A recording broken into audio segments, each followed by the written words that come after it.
Well, hello everyone, and you join us here today to have a little bit of fun. Usually these episodes are very serious and we take everything that we say very, very seriously, but today we wanted to let our hair down and play a little game. You guys previously enjoyed when we pitched an expensive watch and tried to find cheaper alternatives to it. I think by way of the comments, Tom, you won that one last time. How does that feel? Yeah, it feels really good. I feel truly blessed. I'd like to add that everyone in the comments was wrong, but as we know, people in comments are wrong. So that means I won. Thank you. Yeah, sure. So for round 2 of this, Tom, I've found 3 very expensive watches and I shared those with you. We have gone away to find some watches that are cheaper than $100.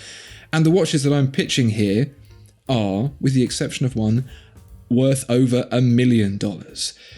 So the stakes have been raised a little bit. I think this is the biggest gap we've had yet between the prices. And dear viewer and listener, why don't you play along at home? As we do each expensive watch, pause the tape, write down what you think you would pick, and then play the tape again and compare. Start tape now. So the first watch that I've picked for you today, Tom, is perhaps one of the greatest watches to ever exist. Right. Created by Mr. Philippe Dufour, who worked not only for Audemars Piguet and Jaeger LeCoultre, but also for Gerald Genta. This is the Simplicity. Have you heard of the Simplicity before? Or even Philippe Dufour? Heard people say Philippe Dufour, but I couldn't tell you any of his specific timepieces that he's created. So yeah, it was kind of new to me. When you say you've heard the words Philippe Dufour before, it's not like some sort of Catalonia expression that people shout out that sounds like Philippe Dufour that you've heard. You've heard of the watchmaker. Yeah.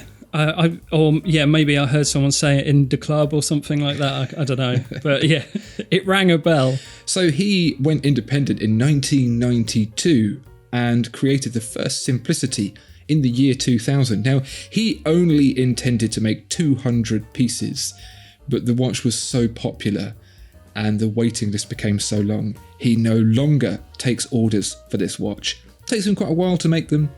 He is, as far as I'm aware, he is still delivering customer orders. And as you can imagine, that has significantly increased the prices on the open market for this watch. Do you care to hazard a guess at how much the most expensive Philippe Dufour Simplicity went for at auction? Somewhere around $1 million. Well, if around $1 million equals $1.5 million, then yes. Wowza. The most expensive Philippe Dufour ever sold for $5.2 million. And you might remember as well that Philippe Dufour helped out the Micro Artist Studio over at Grand Seiko with their very, very high-end finishing. And that's the real big thing here. A simple looking watch, but one that is finished to the nth degree. So, Tom, with that in mind, $100 you have to spend. Spend it well. What have you got for me? Okay, well, straight away I'm going to tell you I'm going to have to take a hit on the budget. So the poor couple who I am showing round to these watches is going to find themselves massively out of pocket. But what I've tried to do is match the philosophy of the Simplicity. So from what I learned, Dufour found out from a friend that he was big in Japan, and he had a lot of admirers of his timepieces over there. So he wanted to make a watch to cater for them, and he wanted to make a very simple timepiece.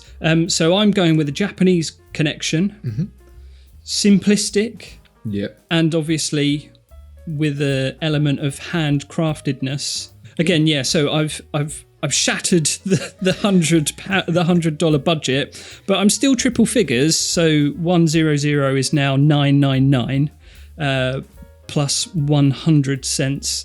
So I am proposing to you a Seiko Presage, which we've spoken about in the past, and this is the SPB 113 with a enamel dial. So it's a very, very simple, clean, highly legible watch. Steel case, 39.9 millimeter. So 39.9 millimeters, going to wear more like a 40 millimeter, I think, on the wrist. 12.4 millimeter thickness, and it's got your Seiko SR35 caliber inside, 24 jewels with a see-through case so you can see them. Tom, it feels like you're buying time for the inevitable complaint that's coming, which is that you have spent 10 times the budget on your watch. But look at it though, enamel dial, clean, simple. If we're going down this route, look at the Philippe Dufour. That's even better. It's also much more expensive. The whole point is $100. So you're saving the consumer $1.5 million and $900, where I'm just saving them $1.5 million. I don't know what you don't get about that. Yeah. Well, yeah, there you go. That was my attempt at trying to replicate that high-end level of artistry on a budget. Well, it is a very beautiful watch. I certainly can't deny you that. You have completely flouted the rules to an enormous degree. I'm going to pitch my one now. Go on. And we'll see how we compare. So I, too, have gone Japanese. So that's nice. At least we're aligned on that aspect. But I have chosen the Seiko 5 SNXS 79.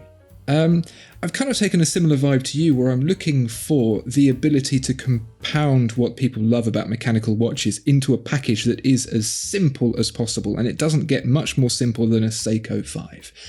It's time, date, just what more can you possibly want? It's the very essence of pared back living, isn't it? You can imagine that people who go and live in a hobbit hole in the countryside because they want to escape the rat race of city living probably wear a little Seiko 5, something like that. The only difference is that mine is less than $100, so I've actually saved some money. Whereas you, on the other hand, have put people in debt by about $900. So I would say that your choice is probably better than mine. To and including the point where you've blown the budget. Yeah, I mean, it's a tricky one. I think yours is probably the last remaining Seiko that is under $100 at the moment anyway. It's a increasingly shrinking price range. But yeah, no, it's a cool watch. It's the epitome of simplicity, like you said. And dear viewer and listener, what do you think? Who do you think came closest out of that?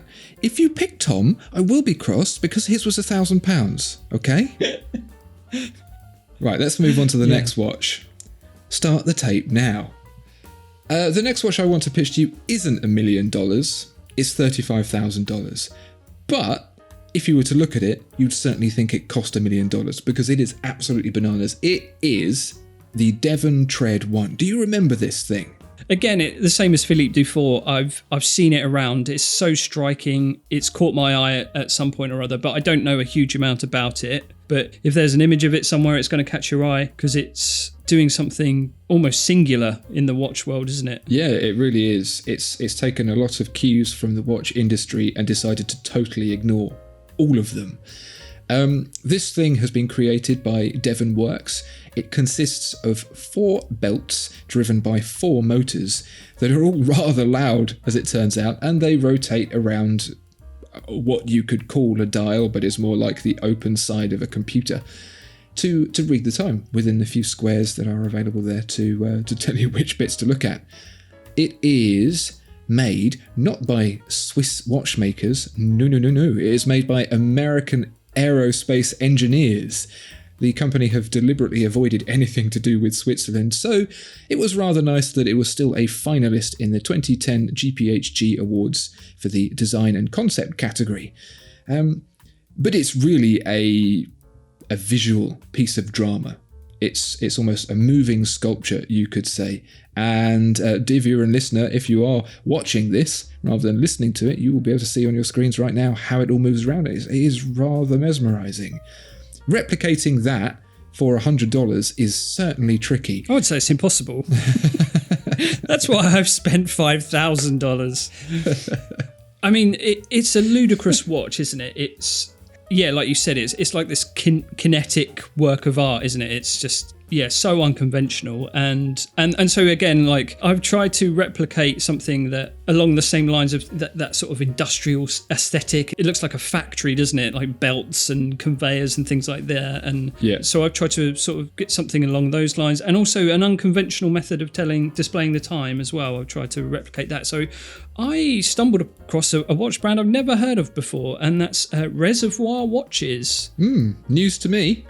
Yeah. So their mission is to bring boldness back to life and make every minute count. So every hour counts.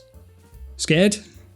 I feel like, considering you've already said this massively blows the budget, that you're wasting my hours with this watch, if anything. But do go on. No. This is cool. It's Swiss made, all right? That's all anyone cares about. Okay. So French design, and it's taking its inspiration from measuring instruments, meters, counters, and gauges. So that's my kind of industrial in to the Devon Tread arena. So this is a bronze dive watch. It's the Hydrosphere, the Greg LeCoeur edition. So its design is inspired by a scuba diving manometer, an early pressure gauge instruments for early scuba divers. So it's got a retrograde minutes with a jumping hour hand in a magnifying window, so it sort of displays the time like a pressure gauge. Nice bronze case and a blue dial, Andrew. How could you not like that? Typical unidirectional bezel. The bezel features double scale for reading the time at different depths before and after the retrograde minutes hand's return. I don't know what that means, but there's a really nice, cool power reserve indicator as well under the hour window. 37 hours of power reserve, Andrew. How about that? So that's good, isn't it? If I had set you the challenge of spending £5,000 to replicate a Gerald Genter watch, you would win this prize. I set you a challenge to find the Devon Tread 1 alternative for $100. Yeah, well, I'm saying if you can't get a Devon Tread and you've got $100, get a Reservoir Hydrosphere for $5,000, and that's the statement I am sticking by. I kind of like your lateral thinking here, because you've taken the essence of the Devon Tread, and rather than replicating it visually exactly, you have taken those the meaning behind it and approached it that way. So let me pitch mine. Go on. What did you come up with? I've stuck within the $100 budget. I have spent more like $30 because I have gone with the very tried and true Casio F91W. It's not Swiss. It's not a typical display. And I think it's iconic in its own way. So, all right. These days, the digital display is hardly different, but it's very, very different to the hands and markers that you would see on a typical Swiss watch. And Japan probably couldn't be any further away. It's, for me, the essence of the Devon Tread is looking at it and feeling like a child and thinking, wow, that's cool. Like, look, you can see all the innards and how it works. It's like, wow. That's what the Devon Tread makes me feel like. And trying to replicate that feeling, I've gone for the F91W because I had one as a kid. Now, that applies to me. I'm not sure that it necessarily applies to everyone else. But likelihood is that was our dear viewer and listener's first watch too, and has a similar sort of childlike fantasy around it. Yeah, I think, it definitely does inspire a small amount of wonder, the Casio, and it is iconic. So, yeah, fair enough. I think you might just be coasting on a popular watch. You just want to dangle that in front of everyone and go, look. And everyone's going to cheer. They're going to carry you out on their shoulders. I'm going for the popular vote here. We hold up your watch and the audience is silent. We hold up mine. Yeah. Yours. Yeah. Like that. Sure. Dear viewer and listener, thoughts on the watches? Tom, Andrew, who won in that one? Tom spent $5,000. So for the last one, I've gone for what is perhaps the most expensive new watch that you can purchase today, as far as I'm aware. This is the Jacob & Co. Billionaire. First revealed in 2015, this is a watch that is covered with diamonds. And you may have seen watches in the past covered with diamonds, but this one is really covered with diamonds. The diamonds are covered with diamonds on this one. If you lost this watch on a beach of diamonds, it's gone forever. There are 714 of them, including on the dial and on the movement plates. 129 carats Do you care to hazard a guess at what the cost of this particular watch is, Tom? $1 billion. So you would think, but no. 18 million buckaroonies. Really? Yeah. Goodness me. How many Hublots could I get for that?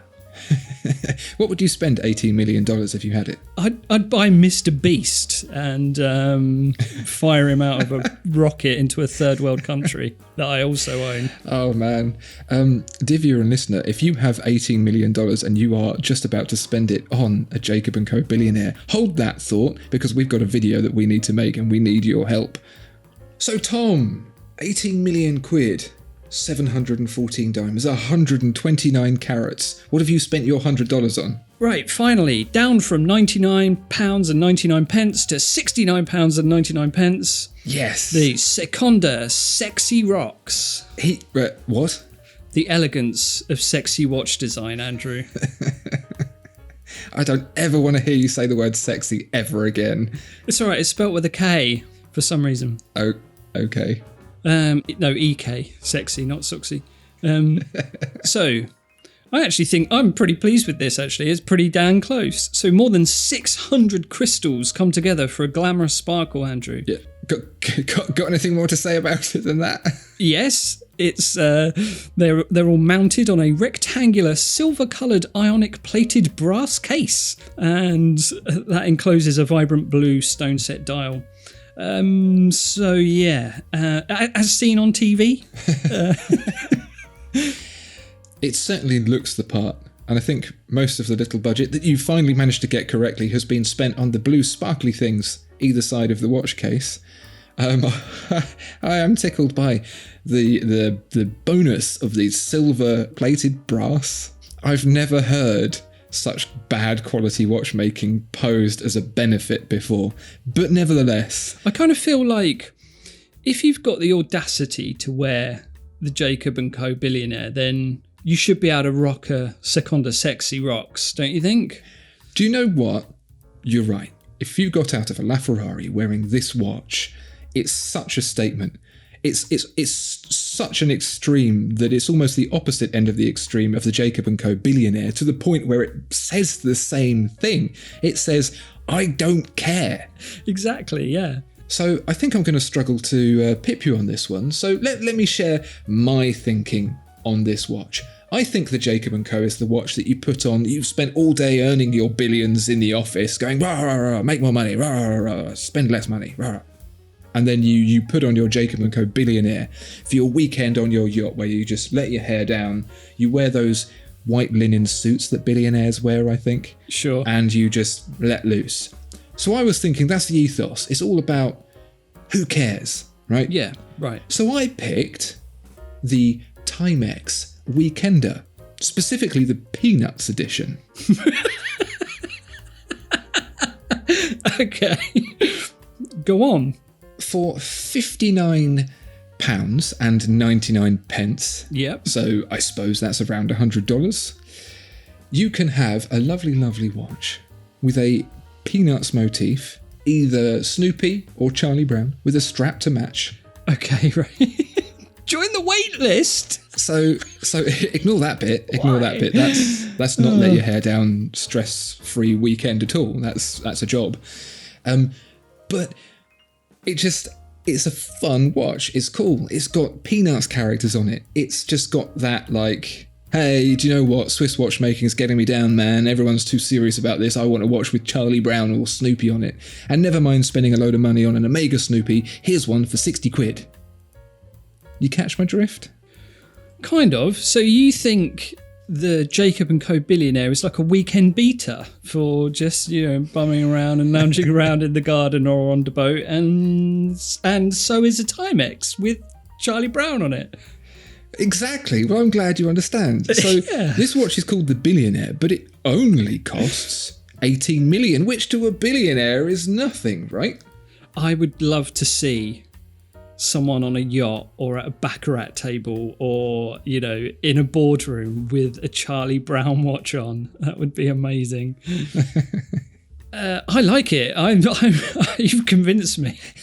Not that I was going to get the Jacob & Co., but I kind of like Charlie Brown. Look at the way he points. I think we might have done Jacob & Co. out of 2 watches there, both our video investor and Tom. So, but the real decider is in the comments. Dear viewer and listener, are you going sexy or Snoopy for the Jacob & Co. billionaire? That's the real question. Yeah. And you can stop the tape now, but before you do like, comment and subscribe. I hope you've enjoyed this episode. We certainly have. And we will see you next time. Bye-bye. Bye.